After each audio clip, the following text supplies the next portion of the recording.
I think a key player who will benefit is Ugarte because he's someone who we did an analysis video on before he joined United and even before he joined PSG. And the thing that we mentioned is that this guy struggles as a pure CDM. He can't really control spaces very well. He's not a Sergio Busquets type of CDM or a Makelele, but he's someone who's very good at hunting for the ball, similar to a Kante.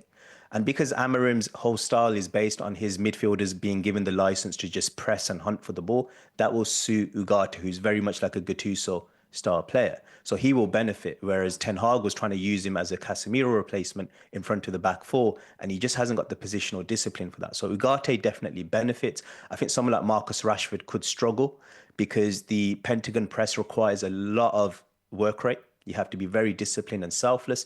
In addition to the fact the inside forwards have to also facilitate the build-up play. They have to come in, create sort of a box midfield, link up play from the back, as well as feed the centre forward. Whereas Rashford's game is all about being quite selfish, getting in front of goal, inverting from that left wing forward position. So I don't think there's a natural spot for him. The only way I could see it work is if Amarim adopts his tactics. For example, Xerxes plays up front and then Rashford plays as an inside forward with the license to not press as heavily or link up play as heavily. But I don't really see Amarim as the type of guy who compromises his principles. And we know by Munich, Matthias de Ligt didn't really suit a back three. Manchester United also don't really have that many natural options at wing back. So how do you see that five essentially shaping up? So I think just touching upon de Ligt, he did play in a back three at Juventus as well. And he did all right. I wouldn't say he rocked the league by any stretch of the imagination, but he was okay.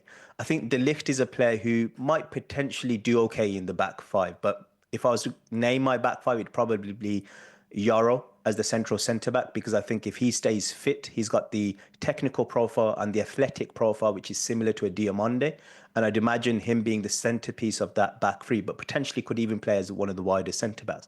I think Lisandro Martinez very much echoes Inacio in Sporting Lisbon's back three, left-footed player, very cultured on the ball and great at passing between the lines. So I think Amarim will definitely value that. Now, an interesting call that I will make is I think Mazraoui or Luke Shaw could also form part of that back three.